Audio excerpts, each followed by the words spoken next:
Hello, हाय, नमस्कार।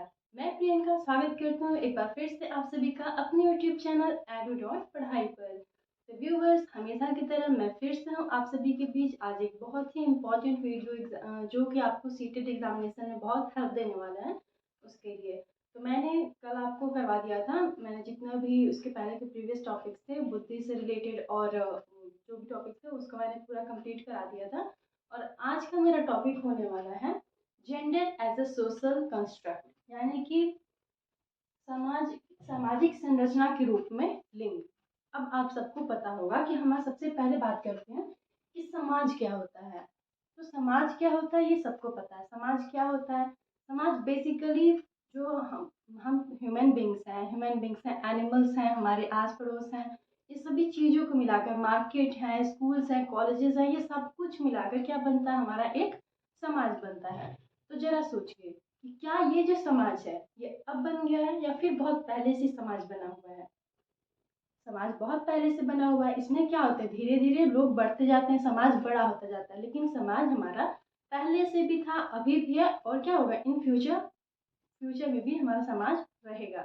उसमें कुछ चेंजेस आते रहते हैं, मॉडिफाई होते रहते हैं। तो बट क्या है, समाज तो वही है, समाज हमेशा ही रहेगा। तो चलिए सबसे पहले बात करते हैं कि हमारे जो जेंडर होते हैं।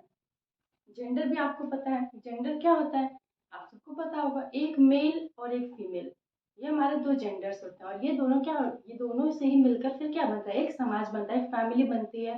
फैमिली से फिर हमारी सोसाइटी बनती है। तो सबसे इम्पोर्टेंट क्या हो गया यहाँ पर, जो हमारे जेंडर्स हैं मेल और फीमेल।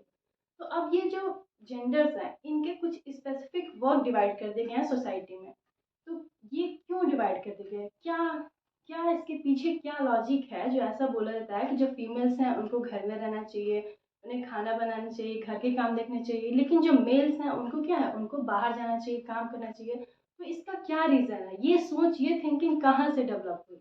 तो आज मैं पहले आपको इसके बारे में बताऊंगी कि हमारी जो ये थिंकिंग बेसिकली जहाँ से ये स्टार्ट हुई थिंकिंग, ये आई कहाँ से ऐसी थिंकिंग। तो इसके लिए एक बहुत ही इंटरेस्टिंग स्टोरी है और ये टॉपिक भी बहुत इंटरेस्टिंग है। जो gender as a social construct है, ये बहुत इंटरेस्टिंग टॉपिक है।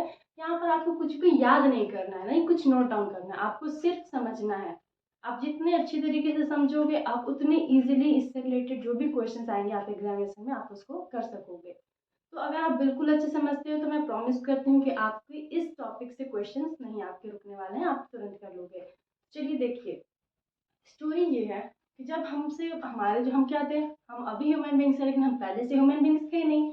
हम क्या हुए थे, पहले आदि मानव थे, चिंपैंजी थे लोग बताते हैं। तो ये क्या थे, हम जो पहले आदिवासी थे। जब आदिवासी थे तब क्या था, मेल और फीमेल। और उस टाइम की सोसाइटी इतनी सभ्य नहीं थी, इतनी सोशलाइज नहीं हुई थी उस टाइम की सोसाइटी।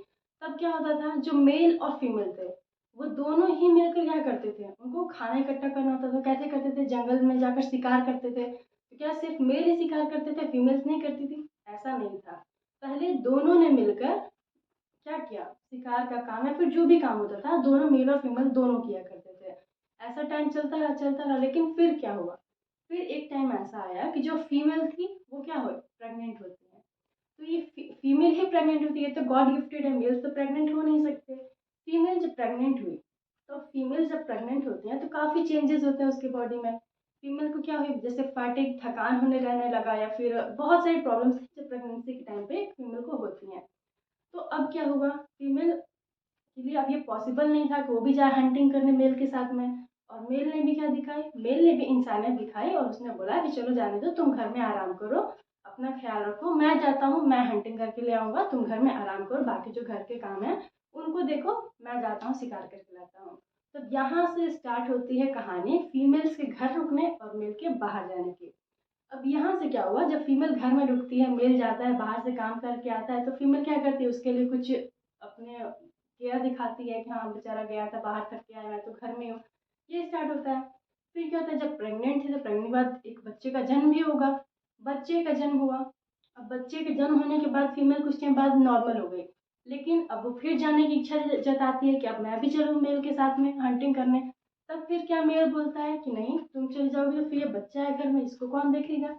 मैं भी चला जाऊं, तुम भी चले जाओ, फिर जो घर में बच्चा रह गया इसको कौन देखने वाला है? बात सही है। अब क्या हुआ, इसके लिए फिर से फीमेल को रोक दिया गया। क्यों? क्योंकि मेल तो रुक नहीं सकता घर में, क्योंकि फीमेल को उसे फीड भी कराना है, उसका ख्याल भी रखना है। तब क्या हुआ, फीमेल फिर अपने आप को बाहर जाने से रोक लेती है, फिर वो घर में बंद हो जाती है और मेल जो है बाहर जाता है। तो ये थी एक सिचुएशन, ये सिचुएशन थी जिसके कारण क्या हुआ, फीमेल्स घर में रहना स्टार्ट किए और मेल बाहर जाके काम करना स्टार्ट किए। तो ये थी हमारी पूरी स्टोरी, जहाँ से हम अभी इस पॉइंट पर रिलेट करेंगे हम आज की सोसाइटी से, कि जो उस टाइम की बात थी वही चली आ रही है अभी तक भी, लोगों के माइंड में अभी भी वो चीज़ें सेट हैं। तो मैं अभी उससे आपको रिलेट करके दिखाने वाली हूँ। तो ये स्टोरी आपको समझ आई कि बिल्कुल ईजी स्टोरी थी। अब देखिए, अब क्या हुआ, अब धीरे धीरे टाइम बीतता गया और ये सेम चीज़ प्रैक्टिस में चली आ रही है हमारी, कि फीमेल घर में रहेगी, अपने घर को देखेगी, अपने बच्चों को देखेगी, घर के सारे काम वो देखेगी, और मेल जो है वो बाहर जा रहा है, हंटिंग कर रहा है। और ये सिर्फ अब हंटिंग तक ही नहीं रुक गया, जैसे जैसे टाइम बीतते गया तो वो धीरे धीरे सब कुछ चीज़ें बदलने लगी। अब नाइनटीन नाइनटीन सेंचुरी आ गई थी, 19th सेंचुरी में भी वही सब चलता रह गया। अब अभी भी आप देखते होंगे, अभी भी बहुत जगह, गाँव का मैं स्पेशली नाम नहीं लूँगी क्योंकि गाँव में भी बहुत एजुकेटेड लोग भी हैं और बहुत इलिटरेट लोग भी हैं। और शहर में भी वही बात है, सिर्फ शहर में रह लेने से वो कितना उसका माइंडसेट अच्छा होगा ये ज़रूरी नहीं है। शहर में भी आपको एक से एक लोग मिलेंगे जिनकी सोच बहुत पुरानी है। तो सिर्फ ये गाँव या शहर का डिवीज़न मैं पर्सनली नहीं मानती हूँ, कि जो भी शहर में रह रहा होगा बहुत ज़्यादा उसका माइंड ओपन होगा, ओपन माइंडेड होगा, और जो गाँव में होगा बहुत क्लोज माइंडेड होगा, ऐसा बिल्कुल भी ज़रूरी नहीं है। तो इसलिए क्या होता है, देखिए, अब जो हमारा एक मेल और फीमेल मैंने बताया, आपने लिंग के बारे में आपने सुना होगा। तो एक होता है हमारा जेंडर, ठीक है, जेंडर, जेंडर तो आपको सबको पता होगा, मेल और फीमेल जेंडर होता है। और अगर इसी को डिनोट करने के लिए मैं एक दूसरा वर्ड आपसे पूछूं कि ये जेंडर को बताना है हमें, लेकिन ये जेंडर यानी कि लिंग के अलावा कोई और दूसरा वर्ड हमें अगर यूज़ करना होगा जेंडर लिंग बताने के लिए, तो हम क्या यूज़ करते हैं? यस, आप जब फॉर्म्स फिल करते होंगे तो वहाँ पर लिखा होता है सेक्स। अब ये सेक्स क्या है? सेक्स का भी मतलब मेल और फीमेल, ये दोनों एक ही चीज़ है, ये दोनों से हमें मेल और फीमेल ही बताना है, या फिर हम जेंडर लिखें या फिर हम सेक्स लिखें, दोनों से हमें मतलब क्या है, मेल है या फीमेल, यही बताना है। तो फिर ये दो वर्ड्स इसके लिए हम लोग क्यों यूज़ करते हैं, जो जेंडर है और सेक्स है, ये दो वर्ड्स क्यों यूज़ करते हैं? मैं अभी आपको बताती हूँ कि जेंडर और सेक्स में क्या डिफरेंस होता है, और यहाँ से भी क्वेश्चंस पूछे जाते हैं आपके। तो देखिए, जो हमारा जेंडर है, जेंडर होता है हमारा सोशल कंस्ट्रक्ट। मैं अभी लिखती हूँ फिर आपको बताऊंगी क्या डिफरेंस है। जेंडर होता है हमारा social construct. Social construct means सामाजिक रचना है, सामाजिक संरचना है, ये जो समाज ने बनाया है इसे, ये हमारा सामाजिक संरचना। वहीं पर जो सेक्स है, सेक्स होता है हमारा biological construct, biological construct, biological construct यानी कि ये जैविक, जो आप बोल सकते हो गॉड गिफ्टेड है, जैविक संरचना। अब ये क्या है, आप बोलोगे कि ये सोशल कंस्ट्रक्ट और बायोलॉजिकल कंस्ट्रक्ट ये क्या होता है? तो पहले मैं आपको बताती हूँ ये बायोलॉजिकल कंस्ट्रक्ट कि सेक्स क्या है। जब एक बच्चे का जन्म होता है तो वो क्या होगा, वो मेल होगा या फीमेल होगा, ये तो गॉड ने आपको जो भी बनाकर भेजा है, जैसा बनाकर भेजा है वैसे आप पैदा हो गए हो। तो वहीं से पता चल जाता है कि ये मेल है या फीमेल है। तो वो हुआ सोशल कंस्ट्रक्ट। सेक्स होता है सोशल, सॉरी सोशल कंस्ट्रक्ट नहीं, ये होता है बायोलॉजिकल कंस्ट्रक्ट। बायोलॉजिकल फैक्टर होता है ये कि आप मेल हो या फीमेल हो, ये गॉड की तरफ से है। बायोलॉजिकल, आप कैसे पैदा होते हो, आप लड़की के रूप में जन्म ले रहे हो या फिर आप लड़के के रूप में जन्म ले रहे हो, तो ये हो गया हमारा बायोलॉजिकल कंस्ट्रक्ट। अब सोशल कंस्ट्रक्ट की बात करें तो जेंडर होता है। अब सोशल कंस्ट्रक्ट क्या है, समाज ने कुछ क्या बना दिए हैं, समाज ने कुछ रूल्स बना दिए हैं। जैसे, नहीं ये जेंडर है, नहीं लड़की है तो इसे घर में खाना ही बनाना है, बेटा है इससे बाहर काम ही करने जाना है। ये क्या कर दिया, ये रूल्स सोसाइटी ने बना दिए हैं। ये जो सोसाइटी ने रूल्स बना दिए हैं उसको हम बोलते हैं सोशल कंस्ट्रक्ट, सामाजिक रचना। बेटी है, बेटी शॉर्ट्स ना पहने, बेटा है वो ऐसे बिना कुछ पहने भी बाहर चला जाए तो भी कोई दिक्कत नहीं है, लेकिन बेटी है उसे ऐसे कपड़े नहीं पहनने चाहिए, वैसे कपड़े नहीं पहनने चाहिए, इसे तेज बोलना नहीं चाहिए, इसे तेज हंसना नहीं चाहिए। तो ये सब क्या है, ये कहाँ से आई ये सब चीज़ें? ये सब आती हैं सोसाइटी से, यानी कि ये सोसाइटी यहाँ पर डिसाइड करता है मेल और फीमेल के रोल्स। तो ये होता है हमारा सोशल कंस्ट्रक्ट। आई होप आपको इतना समझ आया होगा कि सेक्स और जेंडर में क्या डिफरेंस होता है। जो जेंडर होता है वो होता है सोशल कंस्ट्रक्ट यानी सामाजिक संरचना, और सेक्स होता है बायोलॉजिकल कंस्ट्रक्ट यानी कि जैविक, जो गॉड गिफ्टेड है, भगवान ने आपको जैसा बनाकर भेजा है। अब बात करते हैं कि सोसाइटी ने क्या किया है, कुछ रूल्स फिक्स कर दिए हैं। रूल्स फिक्स कर दिए मतलब कि डिफरेंस आप भी देखते होगे। जो आपकी सोसाइटी है, अभी भी हम कितने भी एडवांस हो गए हैं लेकिन फिर भी बहुत जगह पर अभी भी ऐसा है कि जो लड़कियां हैं उन्हें घर में ही रहना चाहिए। लड़कियों को क्या करते हैं लोग, अपने जो उनका होम टाउन है उसके बाहर तक भेजने में लोग कतराते हैं बहुत। अब तो सिचुएशन काफ़ी इम्प्रूव हो चुकी है, लोग भेजने लगे हैं बेटियों को भी पढ़ने के लिए। लेकिन फिर भी आप देखो कि बहुत जगह है कि बेटियों को क्या कहते हैं, होम टाउन से बाहर नहीं लोग भेजते हैं। अपने होम टाउन में पढ़ें, पढ़े भी, ट्वेल्थ कर लिया, ग्रेजुएशन कर लिया, बस खत्म, अब शादी ब्याह करो, खत्म करो। वहीं बेटों को क्या है, नहीं, जब तक जॉब नहीं होगी तुम्हारी शादी नहीं करनी है। क्यों, कौन देगा अपनी बेटी तुम्हें? तो जैसे आप यहाँ पर बेटों के लिए सोच रहे हैं, वैसे बेटियों के लिए भी सोचना चाहिए। जैसे बेटी है, बेटी भी जब तक अपने इंडिपेंडेंट नहीं हो जाती, अपने पैरों पर खड़ी नहीं हो जाती है, आप उसकी शादी नहीं करो, आप ऐसे भी रूल्स बनाओ। लेकिन क्या ये सोसाइटी में पहले से चला आ रहा है कि बेटा है जब तक जॉब नहीं करेगा उसकी शादी नहीं होगी, लेकिन जो बेटी है 25 की हो गई अब उसकी शादी करो। क्यों, आप बेटियों को भी क्यों नहीं चांस देना चाहते हो?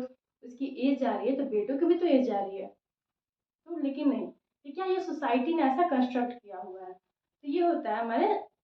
अब देखते हैं, हम बात करते हैं, यहाँ पे 2-3 पॉइंट्स हैं बहुत इंपॉर्टेंट। जैसे कि एक होता है gender stereotype. Gender, STERE, gender stereotype, जिसको हम हिंदी में बोलते हैं लैंगिक लिंग रूढ़िबद्धता, हम बोलते हैं इसे हिंदी में बोलते हैं इसे लिंग रूढ़िबद्धता। रूढ़िबद्धता,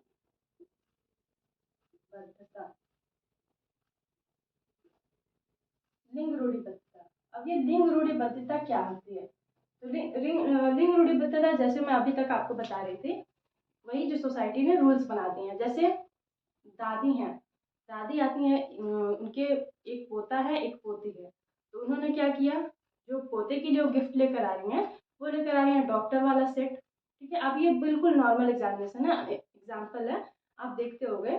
जो दादी वो क्या कर रही हैं, जो पोता है उनका, पोते के लिए तो लेकर आई है डॉक्टर किट, जो सेट आता है बच्चों का, वो लेकर आ रही हैं। लेकिन वहीं पर जो पोती है उसके लिए क्या ला रही हैं, उसके लिए ला रही हैं वो किचन सेट। ठीक है, फिर या फिर आप ये देखोगे कि जो बेटे हैं उसके लिए कोई गन लेकर आ रहे हैं, फिर बैट बॉल वाला क्रिकेट वाला सेट लेकर आ रहे हैं, लेकिन जो बेटी है उसके लिए जो डॉल है वो लेकर आ रहे हो।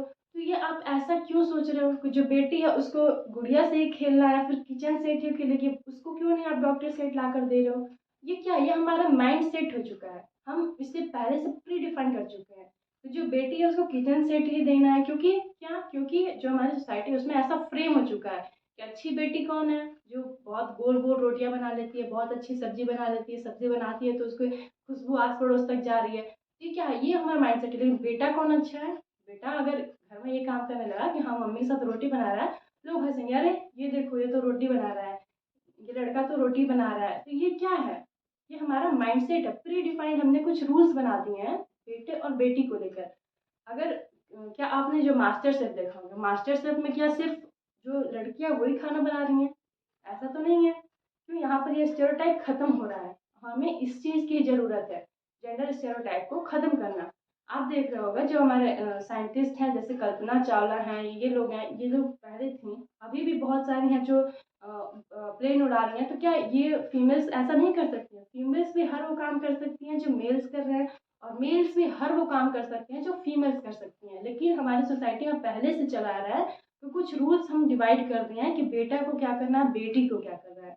और इससे हटकर अगर कुछ काम होता है तो क्या होता है, लोग हंसते हैं उस पर, ये देखो ये तो ऐसे कर रहे हैं, तो ऐसे कर रहे हैं।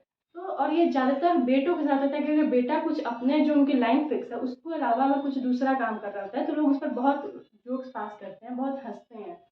तो ये आप देखोगे कि जैसे मैंने भी बताया मास्टर शेफ वाला, क्योंकि खाना बनाना तो सोसाइटी ने क्या बोला है कि ये लड़कियों का काम है। लेकिन मास्टर शेफ में बहुत सारे आपने शेफ देखे होंगे जो कुकिंग करके और आज किस लेवल तक वो पहुंच चुके हैं। तो क्या यहाँ पर जेंडर स्टेरियोटाइप क्या खत्म हो रहा है? तो अब आप देखते होंगे कि जो फीमेल्स हैं, मोस्टली प्रॉब्लम्स उनके साथ ही हैं। और मैं यहाँ पर कुछ ऐसे डिफरेंस नहीं कर रही हूँ मेल और फीमेल में, दोनों तरफ से आपको अभी बताने वाली हूँ। जो फीमेल्स हैं अगर वर्किंग है तो क्या होता है, वर्किंग फीमेल्स हैं लेकिन फिर भी अगर मान लीजिए कोई फीमेल है, उसका ऑफिस उसको जाना, उसको मान लीजिए वो टीचर है, उसे जाना है सुबह में 7 बजे, उसको स्कूल के लिए निकल जाना है घर से। और वहीं पर जो उसका हस्बैंड है, उसकी जॉब है, उसको जाना है 10 बजे से। तो क्या होता है, जो फीमेल है, आप क्या एक फैमिली में क्या उम्मीद की जाती है कि जो फीमेल है, अगर उसे 7 बजे घर से निकलना है तो वो उठ जाए 4 बजे सुबह में या फिर 5 बजे सुबह में उठ जाए। पहले वो क्या करे, घर का सारा काम करे, साफ सफाई, बर्तन जो भी हो सब कुछ करे, खाना बनाए, सब कुछ करके फिर वो जाए स्कूल। ऐसा नहीं है कि अगर उसके हस्बैंड को 10 बजे से जाना है तो चलो फीमेल आधा काम कर दिया, फिर बाद में जो उसका हस्बैंड है वो उठेगा तो वो भी अपना सारा काम कर लेगा, फिर 10 बजे से वो ऑफिस जाएगा। नहीं, ऐसा नहीं होता है, नॉर्मली ऐसा नहीं होता है। जो अभी सिचुएशन है, बहुत कम लोग हैं जो यहाँ पर क्या करते हैं, तालमेल करके चलते हैं। लेकिन ऐसा क्या होता है, जो फीमेल होती है उसको क्रिटिसिज्म झेलना पड़ता है। उसे जल्दी उठकर सुबह घर के पहले सारे काम करने होते हैं, फिर उसे घर से जाने को होता है 7 बजे तक में। जबकि जो उसका हस्बैंड है वो 10 बजे से जा रहा है। तो यहाँ पर किस चीज़ की जरूरत है, ये क्या है, ये भी जेंडर स्टेरियोटाइप का एग्जाम्पल है कि फीमेल को बांध दिया गया कि तुम्हें ये करना ही करना है, और हस्बैंड को क्या है, यहाँ पर बोला गया कि नहीं तुम्हें ऐसा नहीं करना है। ये उसके माइंड में सेट है। और अगर अब ये हस्बैंड जो है वो समझदार है, वो क्या करता है, वो बोलता है कि नहीं चलो तुमने इतना काम कर दिया है, तुम अब चली जाया करो, मैं तो बाद में भी ये काम करके जा सकता, तुम मेरे लिए छोड़ दिया करो, मैं ये काम करके जाऊंगा। या फिर दोनों जो है वो मिलकर उस काम को खत्म करके तब दोनों रिलैक्स होकर जाए। तो ये जहाँ पर ये चीजें हो रही हैं वहां पर जेंडर स्टेरियोटाइप खत्म हो रही है। लेकिन जो मैंने इसके पहले बताया कि फीमेल को जल्दी उठ के सारा काम करके जाना होता है, वहां पर है जेंडर स्टेरियोटाइप। तो उम्मीद करती हूँ कि आपको ये जेंडर स्टेरियोटाइप क्या है समझ आया होगा। जो हमने रोल्स डिसाइड कर दिए हैं फीमेल्स और मेल्स में, ये जेंडर स्टेरियोटाइप होता है। अब हम एक और चीज है, जेंडर बैसनेस। अब जेंडर बैसनेस क्या होता है इसको हम समझेंगे। एक क्या होता है हमारा जेंडर बैसनेस। अब ये जेंडर बैसनेस क्या होता है, ये होता है लिंग पक्षपात। लिंग पक्षपात, लिंग पक्षपात। अब ये क्या होता है, आप लोग देखते होंगे लोग क्या करते हैं, बेटों को, अभी बहुत जगह है जहाँ पर बेटों को इसे प्रेफरेंस दिया जाता है, बेटियों को लोग पसंद नहीं करते हैं, बेटों को लोग पसंद करते हैं। अब इसका इसका क्यों ऐसा है, देखिए जेंडर बैसनेस का मतलब पक्षपात करना, किसी किसी भी एक जेंडर को। मैं ये नहीं बोलूँगी कि बेटी को इग्नोर करना और बेटे को प्रेफरेंस देना। अगर बेटों को भी इग्नोर करके बेटी को प्रेफरेंस दिया जा रहा हो तो वहां पर हमारा हो जाएगा जेंडर बैसनेस, यानी कि लैंगिक पक्षपात होगा।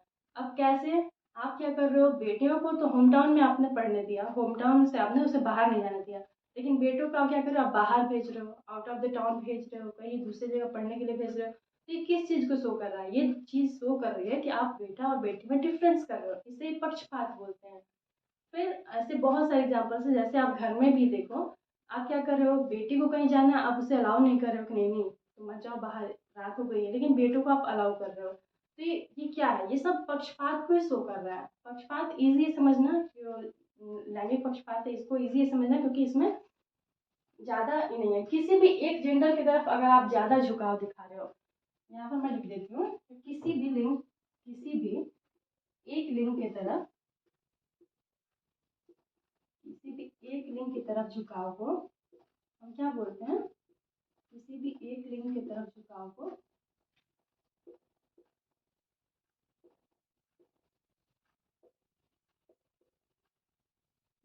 हम बोलते हैं जेंडर बैसनेस, यानी कि लिंग पक्षपात हम बोलते हैं। ये हो गया हमारा लिंग पक्षपात, किसी भी एक जेंडर की तरफ, चाहे वो मेल हो या फीमेल हो, जिसके तरफ भी। अब इसका एग्जांपल मैं देती हूँ, जैसे मान लीजिए कोई टीचर है, अब वो टीचर को मेल्स के लिए बहुत खुन्नस है, वो मेल्स को पसंद नहीं करती है, क्योंकि उसके साथ कुछ ऐसा इंसिडेंट हो गया होगा जिससे वो क्या है, मेल्स को पसंद नहीं करती। अब वो टीचर आ रही है क्लास में और पढ़ा रही है ठीक है, क्लास में लड़के भी हैं लड़कियां भी हैं। अब क्या हुआ, जैसे कोई क्वेश्चन कुछ टीचर ने एक्सप्लेन किया, किसी लड़के को नहीं समझ आया, अगर उसने बोला एक बार पूछा मैम ने बता दिया, दोबारा पूछा तो मैम की त्योरियां चढ़ जाएंगी। क्यों, क्योंकि वो लड़का पूछा और मैम को तो लड़कों से क्या है, लड़कों को पसंद नहीं है उनको, तो अब वो उनकी त्योरियां चढ़ जाएंगी, वो उसे डांट देंगी, तुम्हारा ध्यान क्या है, तुम तो पढ़ने में तुम्हारा मन नहीं लगता है।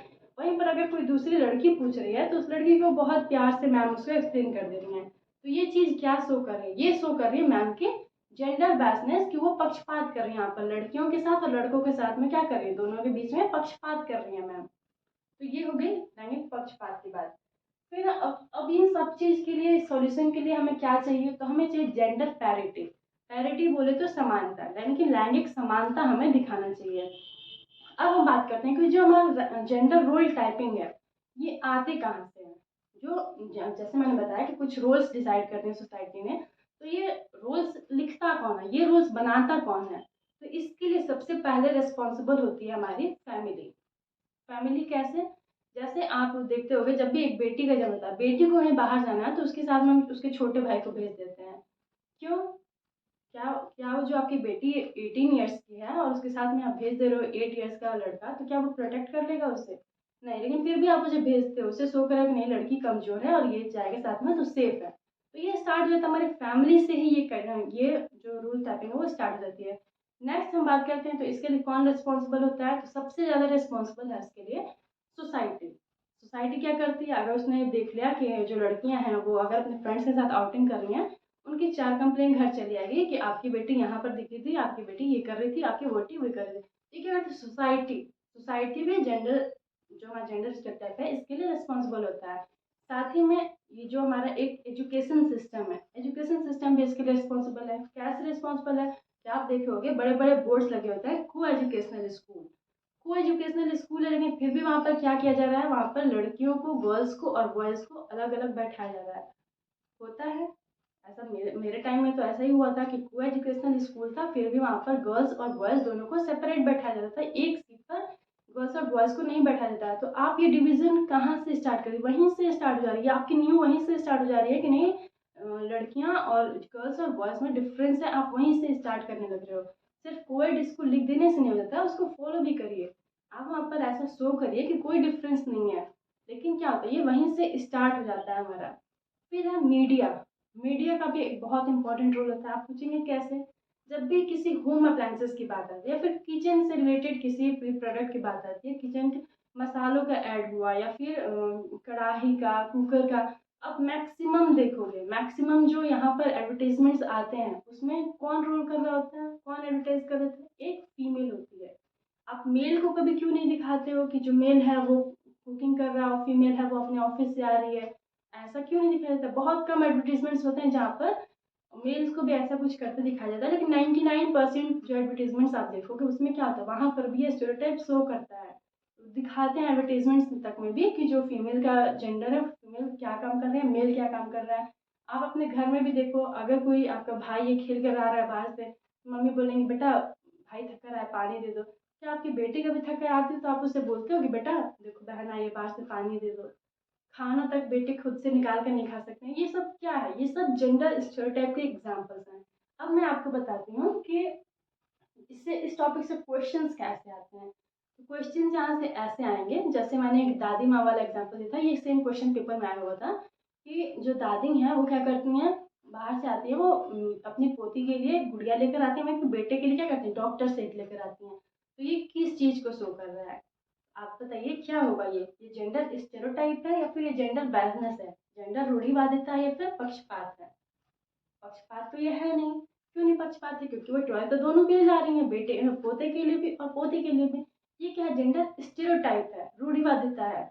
क्यों, क्योंकि उन्हें लगता है कि नहीं लड़की है तो ये गुड़िया से ही खेलेगी और ये लड़का है तो ये डॉक्टर सेट से खेलेगा। तो ये एग्जाम्पल हो गया हमारा जेंडर स्टेरियोटाइप का, रूढ़िवादिता का। वहीं पर अब आता है क्वेश्चन इसी से रिलेटेड, टीचर का। ये टीचर है जो स्टेटमेंट एक आता है कि लड़कियां मैथ में कमजोर होती हैं। तो अब ये क्या है, ये जेंडर बैसनेस या जेंडर स्टेरियोटाइप है, ऐसा भी क्वेश्चन आता है। तो आप बताइए लड़कियां मैथ में कमजोर होती हैं, क्या ये सही बात है, इससे आप क्या समझ रहे हो, जेंडर स्टेरियोटाइप है, जेंडर बैसनेस है। जी, ये आपका होमवर्क है, आप इसके आंसर करिएगा कि जेंडर स्टेरियोटाइप है या जेंडर बैसनेस है। आप इसको कमेंट बॉक्स में अपने आंसर्स लिखिएगा, आप क्या समझते हैं इस बात से। फिर ऐसे बहुत सारे एग्जांपल्स, आप सीटेट के अगर प्रीवियस पेपर्स निकालोगे उसमें आपको इस टॉपिक से बहुत सारे क्वेश्चंस मिल जाएंगे, आप उसे सॉल्व करिएगा। और मैंने जो दो चीज़ें एक्सप्लेन की, जेंडर स्टेरियोटाइप और जेंडर बैसनेस, एक बार फिर से इसको रिवाइज करती हूँ। जेंडर स्टेरियोटाइप जहाँ पर आपके कैरेक्टर्स प्री डिफाइन करते हो कि बेटी को क्या करना है, बेटे को क्या करना है, ये हो गया जेंडर स्टेरियोटाइप। और बायसनेस जहाँ पर आप अंतर करते हो लड़कियों और लड़कों में, वो होता है हमारा जेंडर बायसनेस। तो ये थी मेरी आज की क्लास। आई होप आपको सारी चीज़ें समझ आई होगी। अगर आपको थोड़ी भी हेल्प मिली हो तो please do like share and subscribe the channel. Thank you so much for watching.